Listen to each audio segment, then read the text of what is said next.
The biggest reason that people don't want to ask the hard questions typically to themselves is because they feel like they're going to have to face shame. And shame is the thing we want to run from the most. We do not want to face ourselves. We do not want to face the shame inside of us. And so it's like, nope.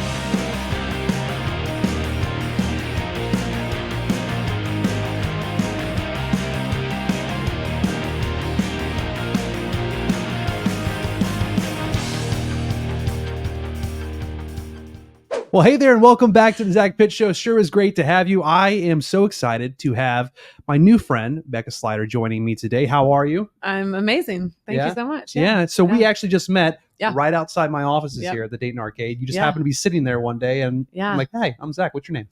Yeah, I know. That was so random. And then we looked online and we're like, oh, we have like 50 mutual friends. Yep.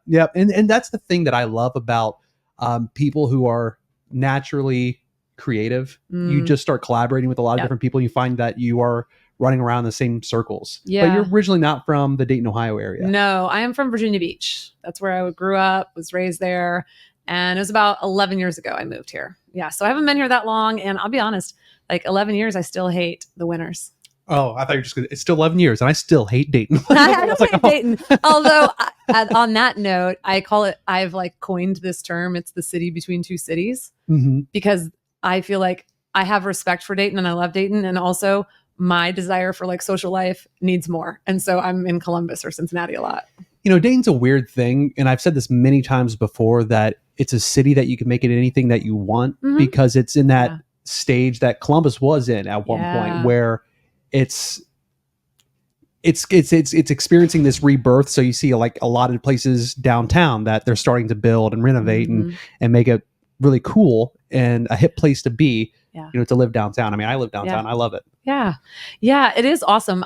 Although there's still such a distinct difference because when I'm downtown, like nighttime, I'm like, where is everyone? But I'm used to downtown in Cincinnati where I'm like, people are walking the streets like crazy at 2 a.m. Like it's just everybody's out. I do miss living in Cincinnati. I lived there for a little over a year and a half, and I do miss it a lot. Yeah, it's so nice. It has so. I'm kind of a foodie too, so like more options to try, more restaurants that have a variety of things I've never tried before makes me super happy. Are you a fan of Cincinnati style chili? Hell no. No, they got that wrong. They got that wrong. I think it's so disgusting. I've never understood it. So where you're from, what is chili like? It's savory. There's no cinnamon in it. There's no sweetness. Is it actually like more thick, chunky style? Yep. Okay. Thick, chunky style. Skyline Chili was my first job ever. Oh. So I guess everything that you're saying right now, I hate you.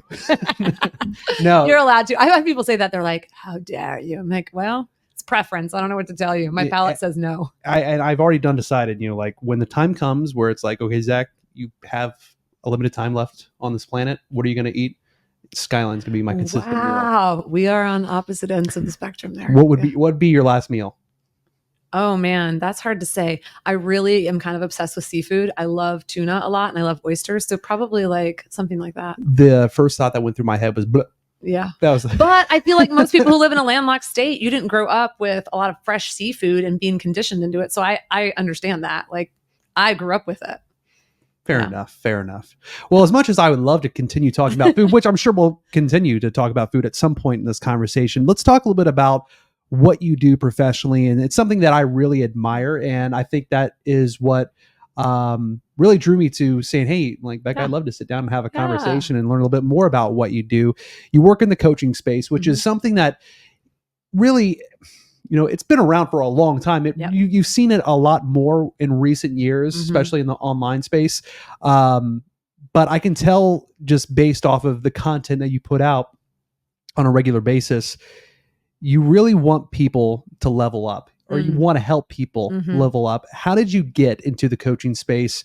And tell us a little bit about what you hope that you can help people overcome and take things to their next level in life. Yeah. So I kind of fell into the coaching industry. I actually pursued a degree in counseling originally. So I always knew I had this like craving to help people. I was a natural encourager. I always thought about being like a personal trainer, like nutrition, dietary stuff, but it wasn't like striking enough.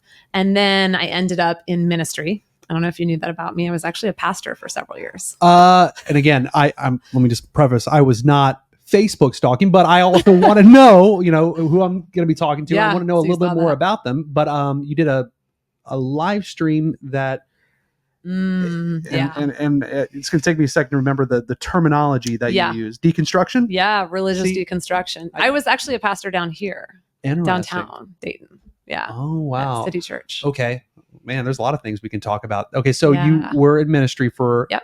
a while. Yeah. Mm-hmm. How did this all? Obviously, there was a calling for that in your life, I mean, to some regard. you can say that. Yeah, And sure. well, you could say that. What do you mean? I mean, we're about to drop deep now. So I think that there is such thing as a calling that comes from within your own soul. And there's also such thing as a calling that really has been programmed into you to believe is your calling.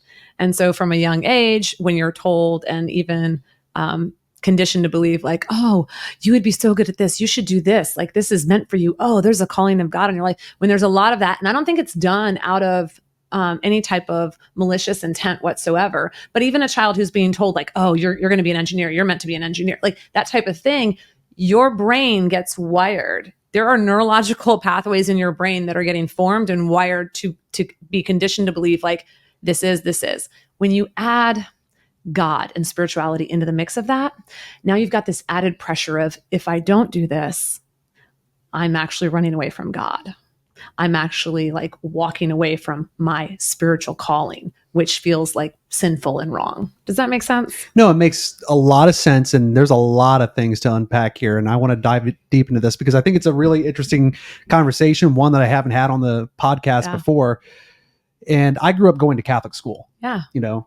Grade school, high school, UD is a Catholic private school. Yeah. And so I totally understand what you mean, and I totally believe. And we had a grade school reunion a couple of years ago, and I was talking to some of the people, people that I was friends with when we were in like 4th, 5th grade, and I said, "Do you think Catholic guilt's real?" They're like, "Yes, it is." And I was like, "Tell me about that." And we were just swapping stories where there's so much guilt that exists that you don't know why. Yeah. And so, again, I really want to understand what your perspective though. So was your family pretty religious? And yeah, okay. I grew up very conservative Christian. I went to a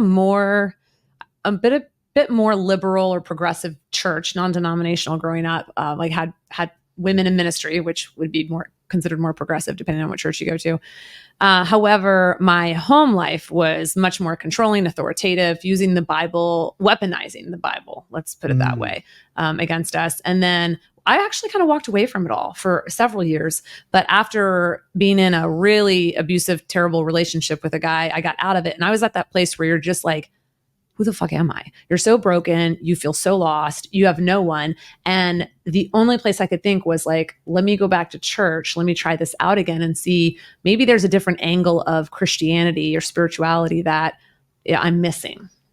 And so, and I don't think all of it's bad anyway. So I went back, and not long after that, like probably 6 months after going back to church, was when I met the guy I ended up marrying. And so it kind of locked it in because he told me right away, like, oh, he's in the Navy, but he's like, I feel called to ministry. So it was like, oh, okay, I guess we're going this direction now. And so very quickly, I'm back in church leadership. And I say back in because growing up, my dad was actually in ministry.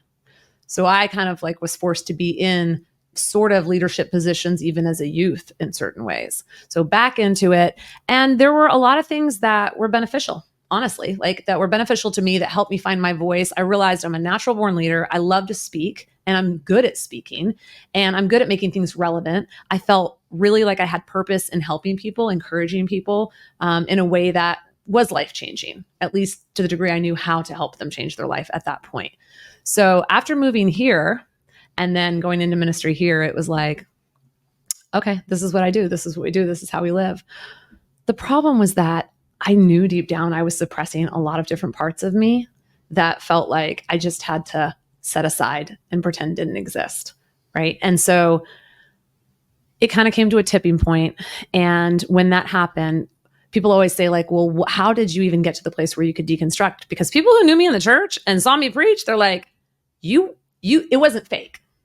This was not fake. I was not living some like, oh, I'm just putting on a show for people. I really felt strongly and believed what I believed with all my heart. All my identity was wrapped up in who I was as a Christian. So like, it was like, that's how I knew myself. So what happened though was I started giving myself permission. This is huge. Most of us don't do this. Giving myself permission to ask really hard fucking questions about why I believe what I believe. And does it really serve me? Does it really support me? Or is it, and what I described on that video, really fear masked in love? And unfortunately, that's what I found to be true.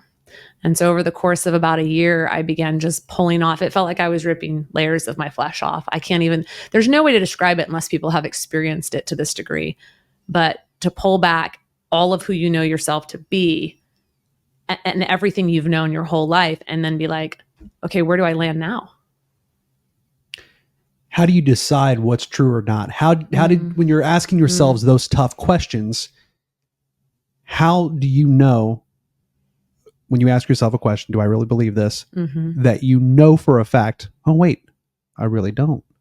Because, when you go throughout life, going through a routine over and over and over again to where it becomes you, right? Yeah. How do you know that you're being accurate with what you're deciding? Does that make sense? It makes total sense. And I think the thing to remember is that all of those things I believed they were true. And I saw them through the lens of my reality as what I knew to be true as a Christian. So when I'm deciding, is this true? It was more about the foundation of, does this belief support me?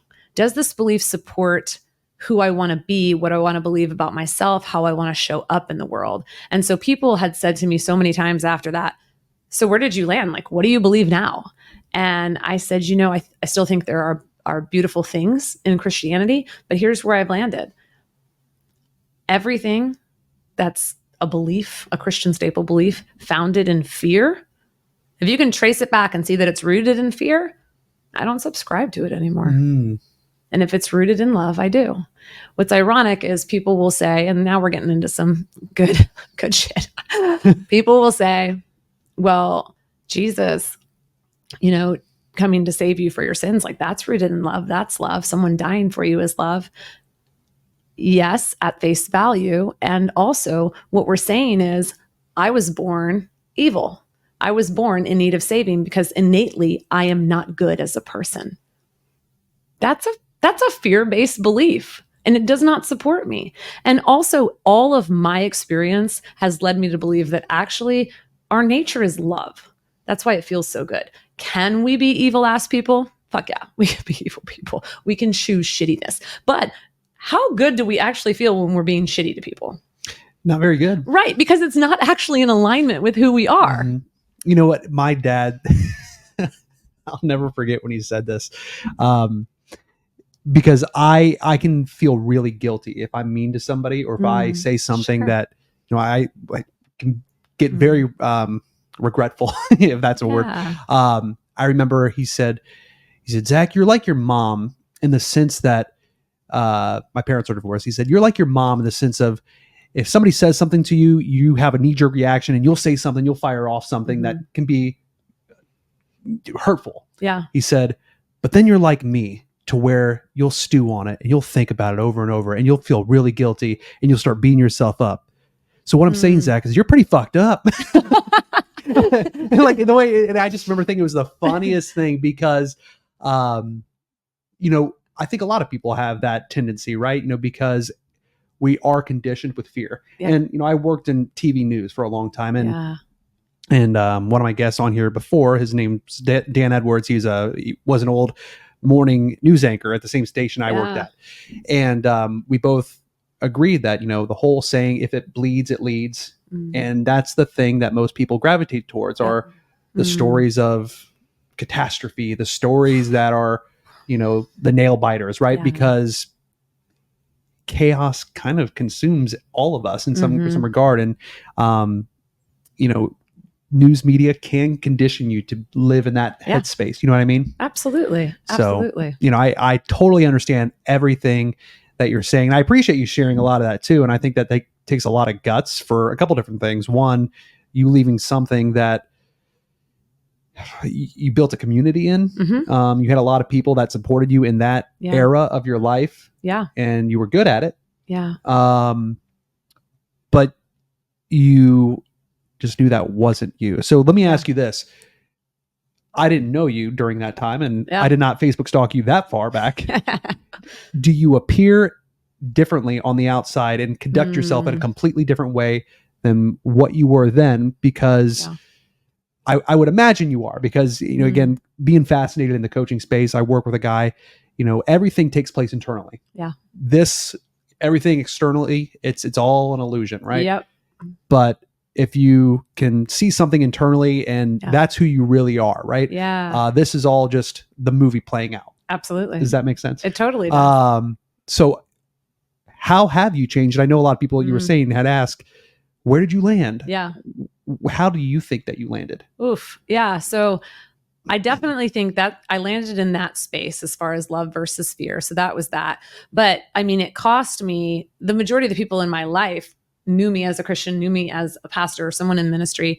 And so it was walking away from, like you said, the community. It was walking away from everything. So then I had kind of a space of like a good year to 2 years where I really didn't have a lot of people in my life, which, as lonely as that is, it was also really beneficial for me because I love personal development, and I'm all like, okay, let's go. Let's just figure this shit out. You know, keep digging deeper.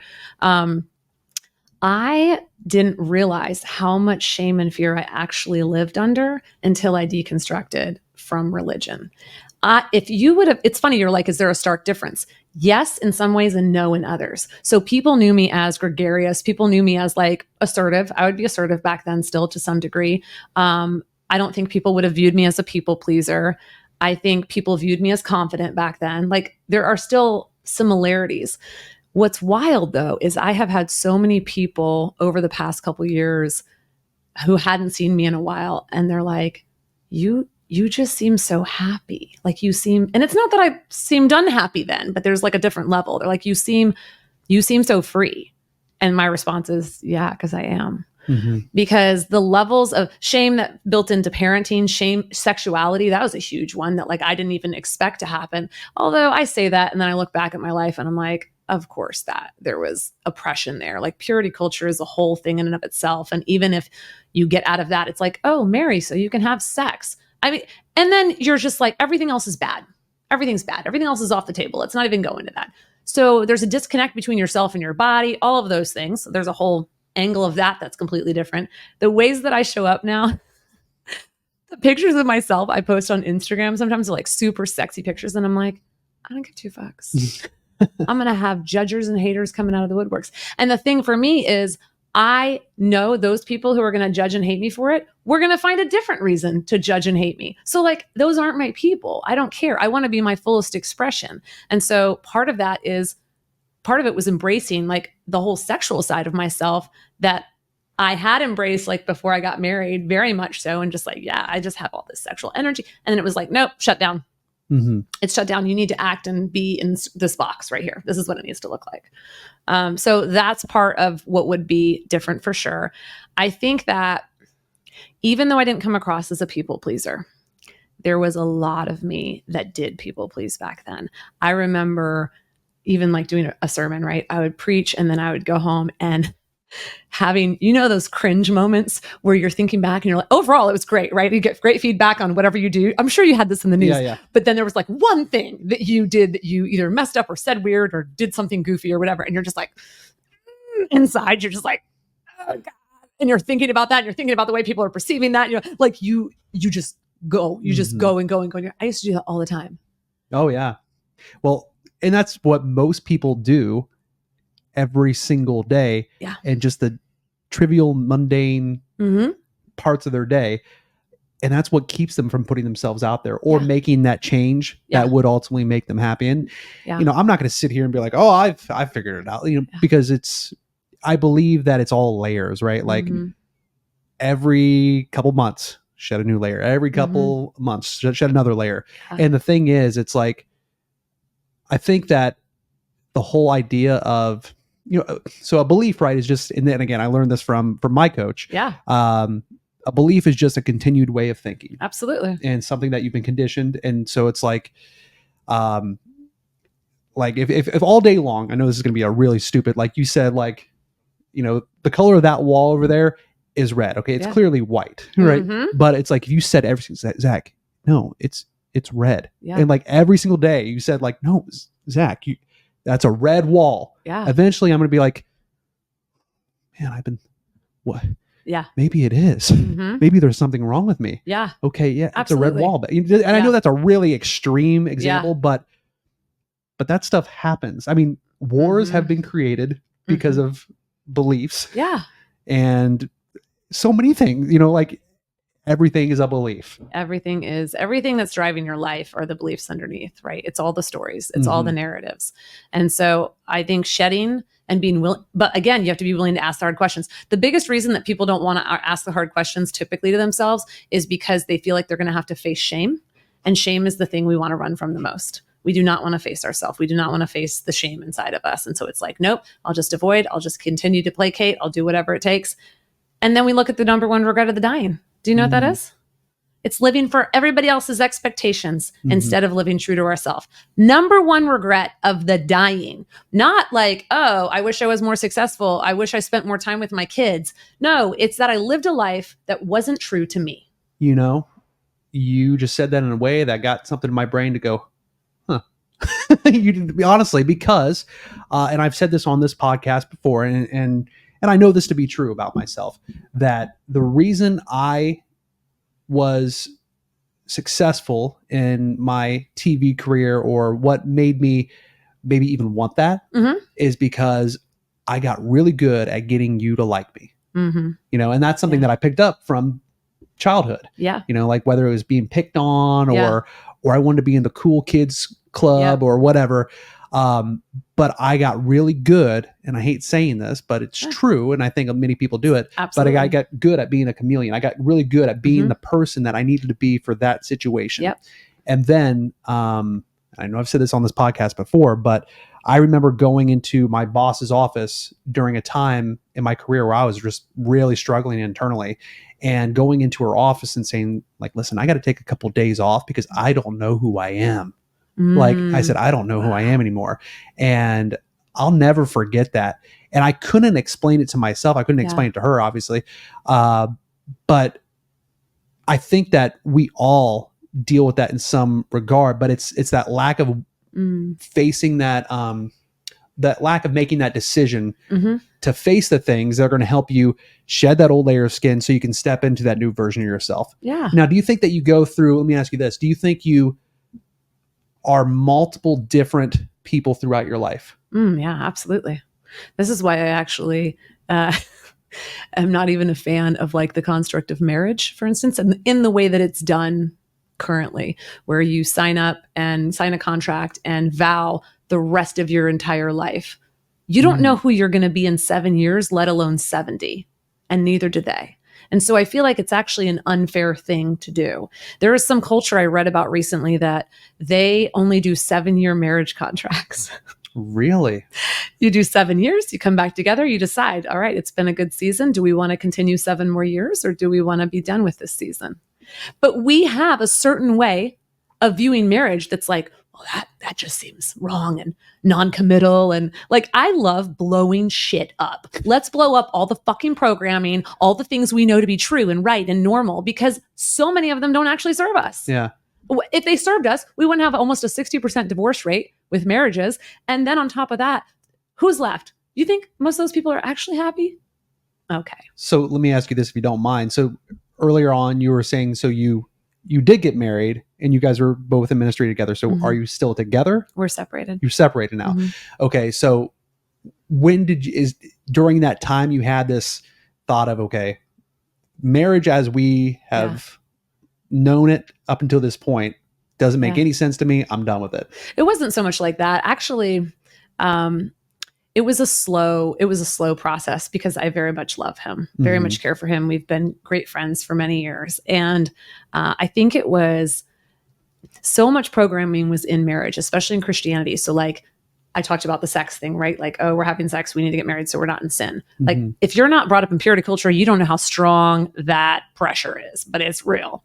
And then on top of that, like I always knew I wanted to be a mom. And so of course, like if I want to be a mom, I'm going to get married. And I think there is benefit to having two partners Mm-hmm. helping raise children. I definitely do. Does it have to be in a marriage though? Right? Again, blow up all like the norms. So at one point, several years ago, I started allowing myself to ask the question, like, do I want to be married? Right? Do I feel like this is something I want, or this is something I feel like I should want? Mm. So many of the things we do are, I should want this, because it's not, there's no abuse. Like, this is the other thing. And I love that we're talking about this on here, because this is where there are still fears that come up in me of like, oh, society is going to throw some shit at you. Like, you don't have a shitty ass fucked up marriage, Mm-hmm. and you're willing to walk away from that because we put marriage on a pedestal. Like, it's everyone should want that. And once you have it, everyone should stay in that. What if it feels out of integrity at a soul level? I don't want to not be married because I want to marry someone else. I don't want to not be married because I don't want to be married. Mm-hmm. I actually want to be alone. I want to live alone. I want to like experience that. I've never actually lived alone in my entire life, but like just having partnership with people to me is much more enjoyable. I enjoy companionship, but I don't need a marriage. Interesting. Now, with some of the people that you work with, are they coming from a similar background, maybe not in ministry, but dealing with some internal conflict that they were conditioned to believe was true, but something in them is saying, oh my gosh, like this is out of alignment with who I really am? Do you have a lot of those people that you work with? A lot of people that I work with, it's some level of, it's people pleasing, right? It's the number one regret of the dying. They're dealing with, they're living in a place where they want to be more authentic, and they're not stepping into it for whatever reason. And it could be relational, it could be business stuff, but there's some level of pieces of themselves that they're hiding or they're holding back, and they're sick of it. They can see it. So it's, these people aren't typically like, how am I holding myself back? That's not typically the people who are coming to me. They're like, hell yeah. Like, I want to do this. I want to like grow my business like crazy, or I want to like grow my confidence like crazy. I want to actually believe I can have these aligned relationships or whatever it is. And I know I'm holding myself back, and I can even see some of the beliefs. I can even see some of the stories. I just don't know how to get out of them. I don't know how to start stepping into radical authenticity and actually elevating my life in this way. And that's what they're coming to me for support. And what does that typically look like? So they work with you. So you have a coaching program. What does it typically look like that, if somebody's watching, listening, and we still have a lot more to talk about. So I'm not wrapping things up. Don't think I am. But they say like, okay, so far in what I've heard, Bekah seems like my girl. I got it. Yeah. What does that typically look like to work with you? Yeah. So first we get radical clarity on what they actually want, because a lot of people have vague ideas of kind of what their goals are or what their dreams are, and vague asks get vague responses, right? Like, so if we're talking about like law of attraction, law of resonance, like you're getting back. So if you're like, oh, I just want a successful business. Well, what the fuck does that actually look like? What is your vision beyond your vision? Like, what is the impact you want to make? Like really getting to the nitty gritty of what it is and how they're wired to create these goals. That's the first step, because a lot of people haven't taken the time to do that. People know what they don't want.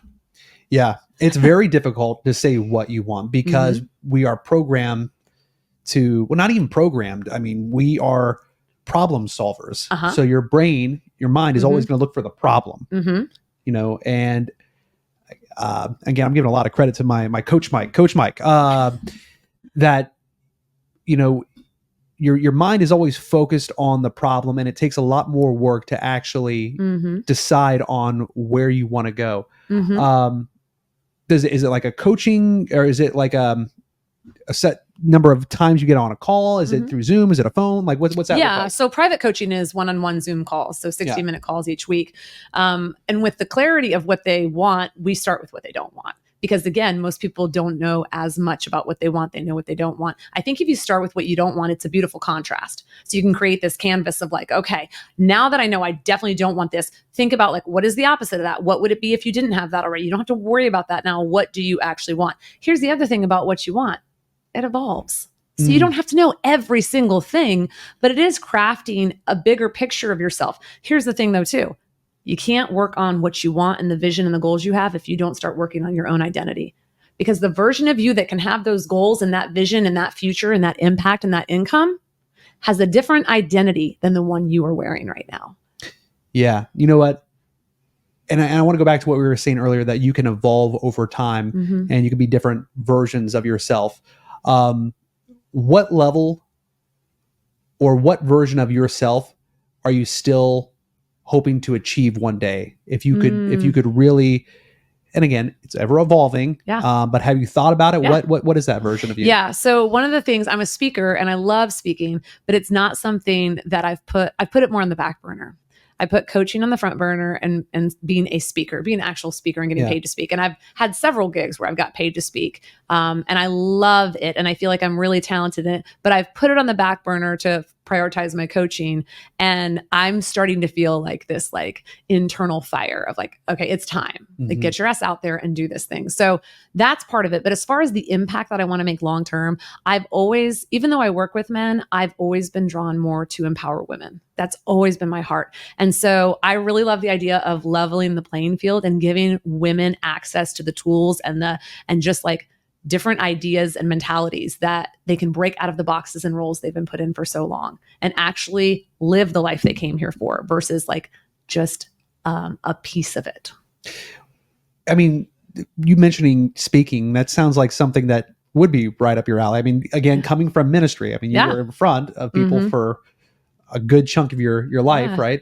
Why haven't you pulled the trigger on that just yet? And I know that you said obviously building your business and you know, having that income stream coming in. But what has been the hesitation for you? Perfectionism. Yeah. And it's specific to keynotes. So I have a couple keynotes, right? And I've used them. Actually, the last time I spoke was with some Air Force leadership and I did a keynote on self-leadership. It was really good.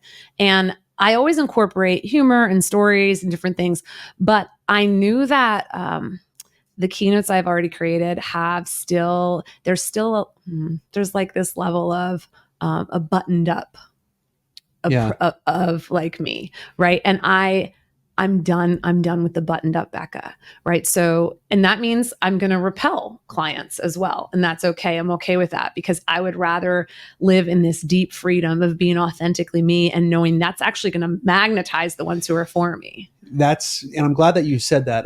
So I just did a speaking engagement a week or so within the last week, for realtors, right? Helping them be more comfortable on camera to make videos to attract, people to want to work with them. And I mentioned that to them, the importance of being, not paralyzed, but just basically you attract people that are just like you. Mm-hmm. So if you're vanilla, you're pleasing no one. You're not attracting anyone. Yep. So polarizing, that was a word. I thought that's what you meant. Yeah. I was like, what word am I looking for? Not Sorry. Brain went that way for a bit. Being polarizing because I mean, think about just in politics, right? You want this guy or you want this guy. Yeah. They're saying something completely different. You're for this person or that person. And it's because they're saying things that are making you stand on one side of the line. You know what I mean? Yeah, absolutely. But this ties back to the number one regret of the dying, this fear of like, I don't want to be rejected. And that is like a primal fear. Because the primal brain is like, no, I have to belong. I have to be part of the tribe or I'll die. Like that's our primal animal instinct brain is saying that. So it's not even just generationally and how it was modeled to us, although you could easily have been modeled loads of people pleasing in your life. But it's also primal. So it's like built into us. So we have to start befriending our brain and befriending fear. And that takes practice. I was talking to somebody today, actually, about, I know that I'm taking a left turn here, about like the cold plunges and ice baths. And the reason that they're so effective is because once you actually get to that 2-minute mark of being in there, like you get so brave of everything. Like, and that whole primal instinct like kind of falls by the wayside. Yes. And so you realize Yeah. you're much more capable of everything. Yeah. Yeah. Those are very beneficial. Everyone should do them. Yeah. I like biohacking shit though. That's a whole different. What is biohacking? I have no idea what it is. You see high level entrepreneurs talking about it a lot. And I'm like, what is, I've never just taken the time to actually. I don't think I'm going to describe it probably accurately, but you're into it. But yes, but I'm into it. But like the way I see it is people are looking for alternative ways to hack the body that helps support wellness at a whole new level. In not even just like naturopathic, right? You hear about naturopathic medicine and like using that.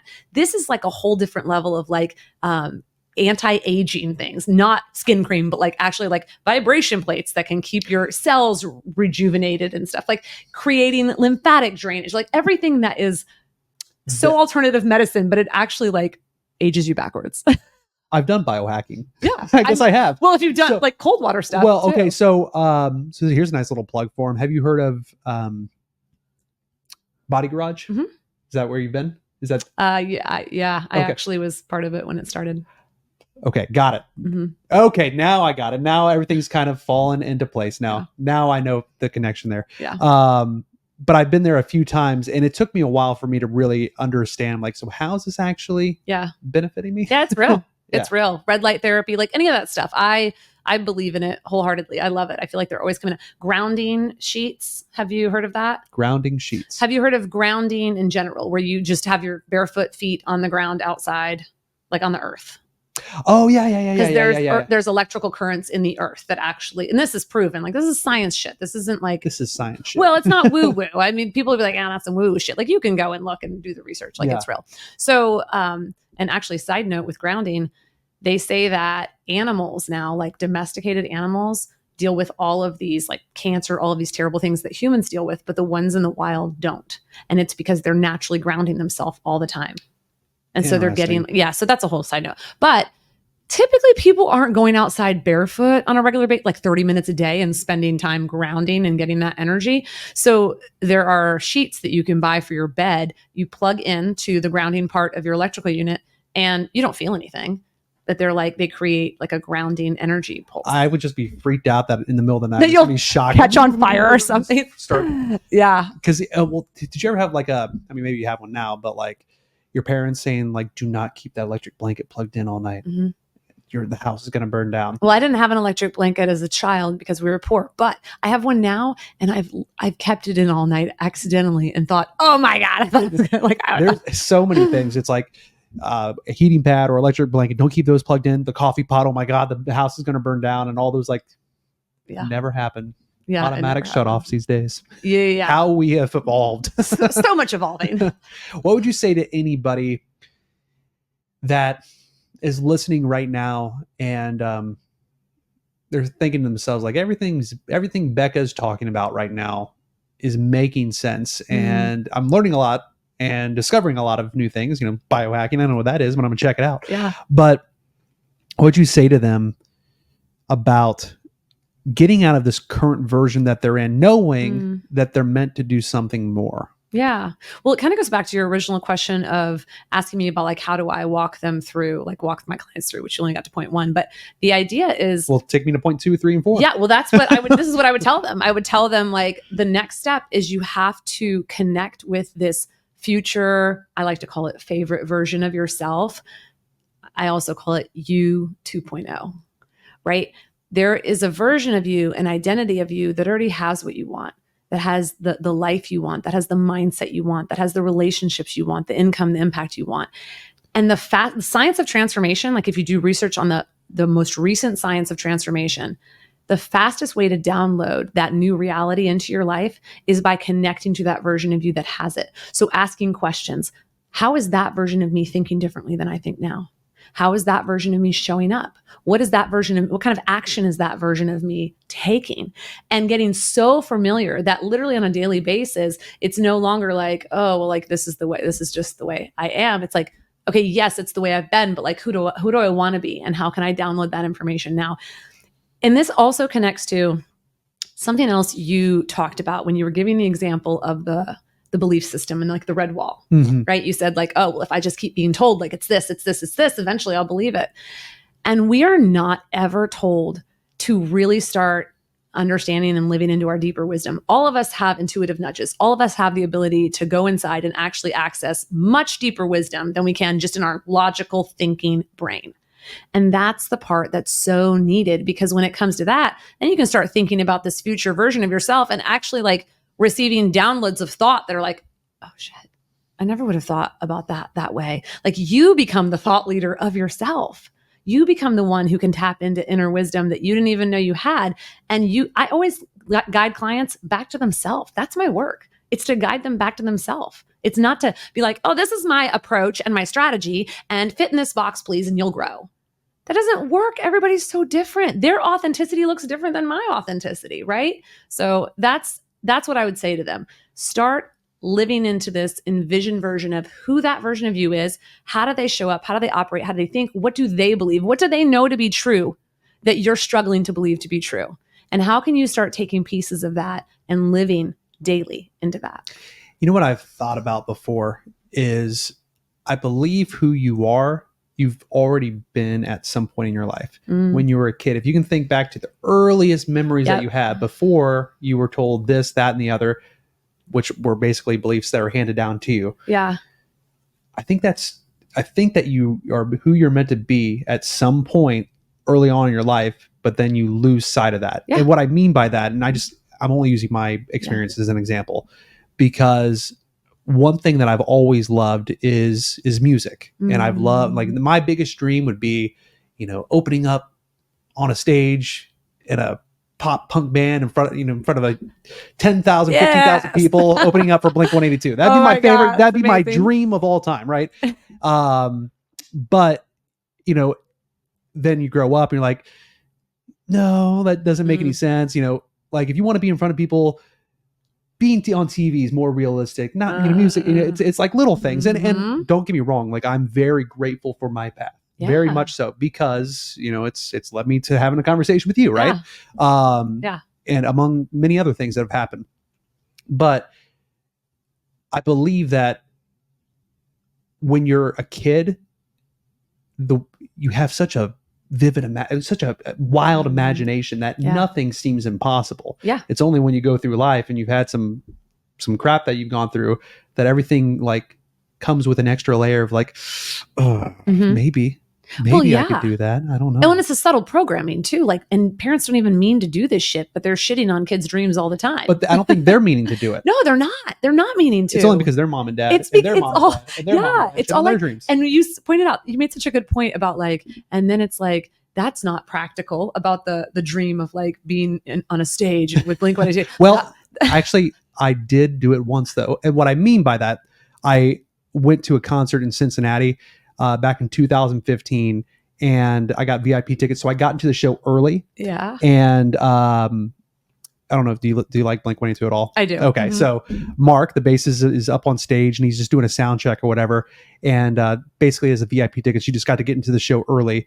And he's finishing up, and he says like, "Hey, we're running like ahead of schedule. Does anybody want to play?" And I was like, "Oh my god!" So basically, me and two other guys got picked to sound check all the small things before the show. It was like the coolest moment of my life. Amazing. And I love that. But I guess what I meant to say, like the real dream would be like, okay, actual show, do the damn thing. Sure. But it is the practical and the logical part of our brain that gets in the way of our dreams. Yeah. And it's hard to believe that our desires, and I say desires, I'm not talking about, I desire to eat potato chips. I mean like deep desires within us, like that they're safe guidance, that you can trust that they're meant for you.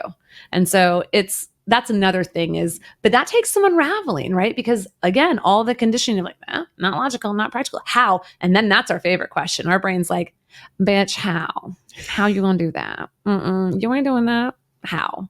And so the how gets us into paralyzation, and we're just like, okay, you're right. I can't do it. There's no how. Forget it. I'm done. So that's another thing that is a whole like staple of what I walk my clients through, because the how will shut you down so quick.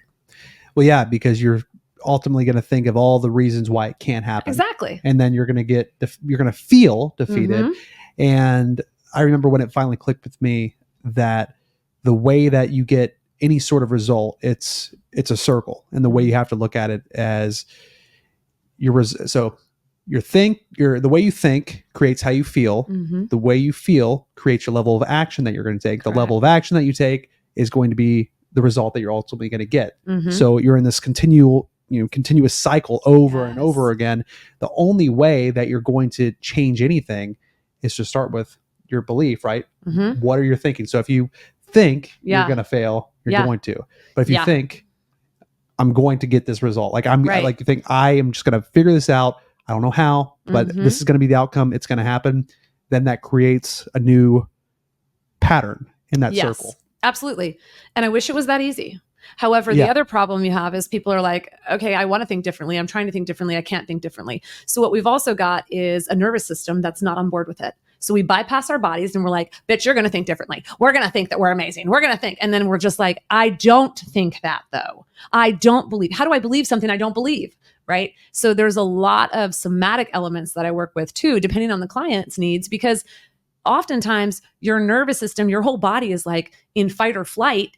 We are all like chronically in fight or flight, most of us all the time. And you don't realize actually, if you start like getting your body on board first, calming your body, like it's separate from you. You almost have to view it as a separate thing, like a colicky baby. And you're like, okay, and calm your parasympathetic nervous system, get that on board first. It's going to be a lot easier then to move into mindset work and actually working with your beliefs, because now your body is calm. We've just been conditioned not to give any attention to our body though. It's like, oh, no, I'm going to force it. At what point did you realize that was the key? That was just about 2 years ago. The first like 2.5 years ago, the first 2 years in coaching.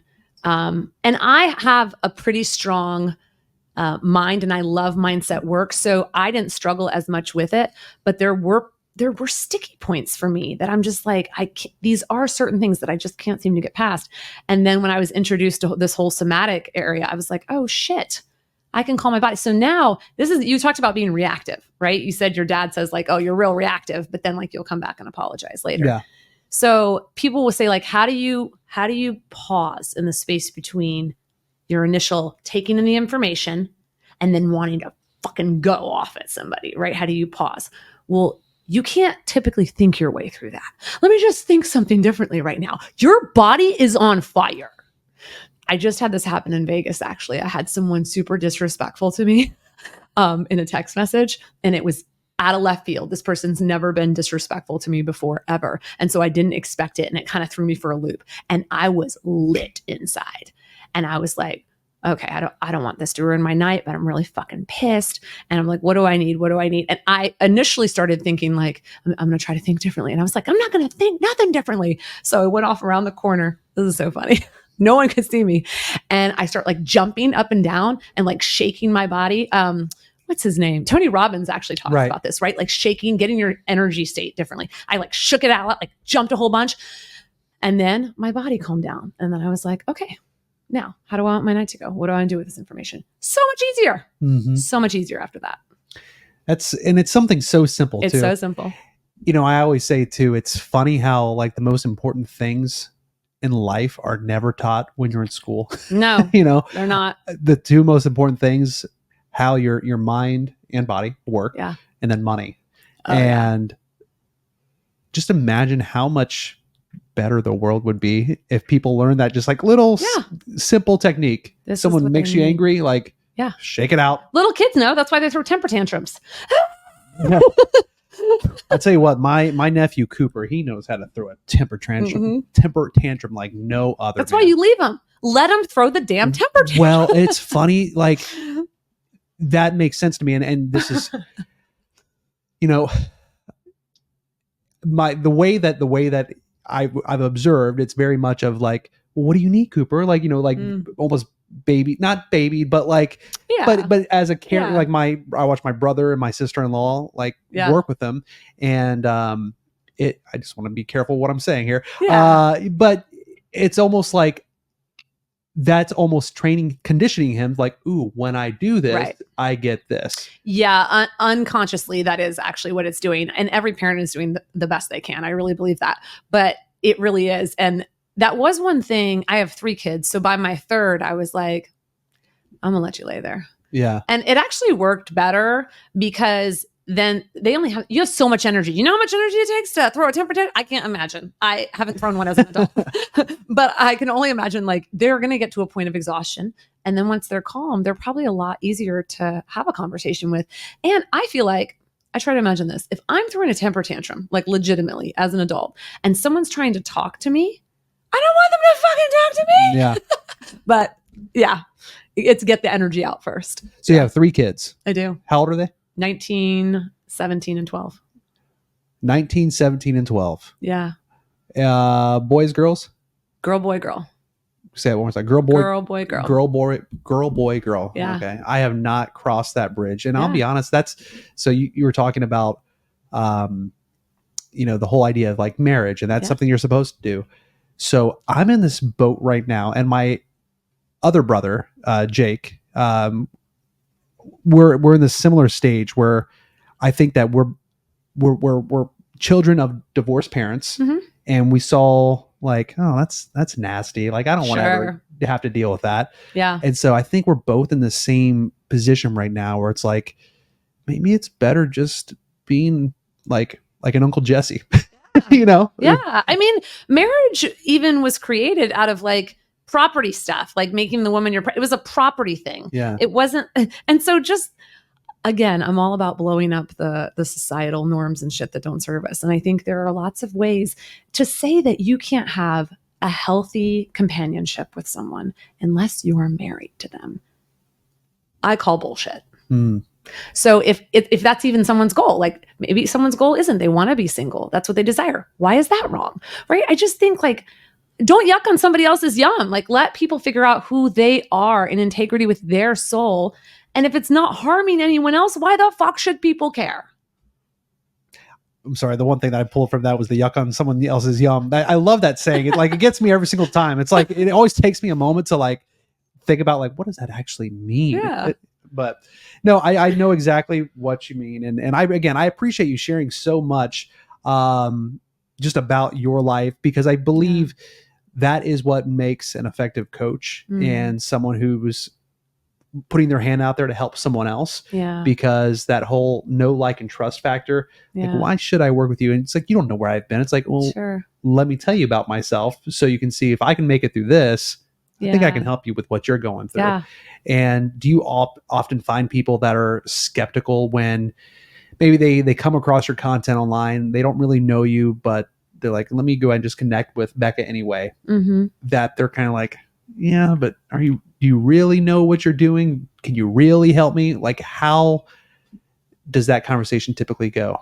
It doesn't, because I don't have those conversations. Yeah. I think that there's something in me that just decides, like, the people who are drawn to me, they trust me and they want to work with me, and that's it. I don't ever work in an energy of convincing. I refuse to. So I don't even do like sales calls, if you will. I do connection calls. I want to get to know you, and I want to see if I'm a good fit for you, right? Yeah. Like, if you think I'm a good fit for you, awesome. But I also want to see, like, do I think I'm a good fit for you? Because if I feel like you're at a state where you need therapy or a different type of coach, right? More specifically, financial coach or a business coach, I'm going to refer you out. So for me, it's like, I think I'm so concrete in my ability to help people transform their lives. That energy comes back to me. Again, everything is energy. So if you're putting out the belief like, no, the people who come to me, like, they're like, fuck yes, energy. That's who I draw in. That's it. And if they're not, it's okay. And you do a lot of attraction marketing too. Then I've noticed that, because I think you told me you don't do a ton of like paid advertising on social media, right? Yeah. Mm-hmm. And so you see a lot of people, which both are great, paid advertising and attraction marketing. And it goes back to what we were saying a little earlier. You attract people who are like you. And, so that makes a lot of sense. If you end up getting on a call with somebody, I don't think there's a whole lot of convincing or persuading for that matter. They're already like, okay, I vibe with you. How can you help me become this next version of myself? You've clearly already transformed in some regard.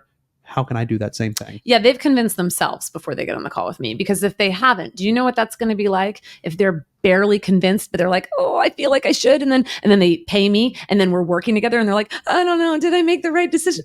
Yeah. That's going to be a shitty experience for the both of us. Yeah. So let's not do that. Yep. Well, let's talk about that as we start to wrap things up. So what are the steps of people wanting to work with you. I mean, they're listening, they're Yeah. saying like, okay, like I didn't know I needed a coach, or I've known I've needed a coach for a while. I really want one. Yeah. Bekah seems like she's my girl. What does that look like? Yeah, typically I do either I chat with people through DMs on social.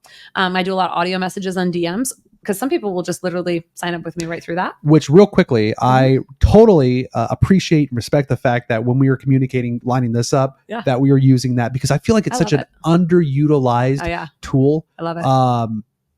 Do you use Voxer? I do. Okay. Voxer for my clients. So- Voxer and Telegram depends on the client. Yeah. but yeah. Okay. So, for the coaching guy, Coach Mike, and then some of the other things I do, we use Voxer all the time, and it's just so much more convenient to like speak, Yes, rather it's- than typing Well, it's typing up the personal whole thing. too. It feels personal. You can hear voice inflection and tone and all that. It's beautiful. So when you Yeah. know someone's pissed off Yeah. at you, they're going to let you know. You know. Yeah. Yeah. So DMs and then connection calls, which is I have a Calendly link. It's in my bio of my socials, but you can book a 20-minute call with me and just ask questions. Tell me where you're at. See if that's something, if it's a good fit. And like I said, if I don't feel I'm a good fit for people, I've turned people away before. Yeah. And I don't have a problem doing that because I am not for, what's in it for me? Like, this has to be like a really cohesive relationship that I can tell is going to move forward. And I know that I can get you the results that you're looking for. If I don't know I can get you the results, or I think it's a different angle, I'm going to move on.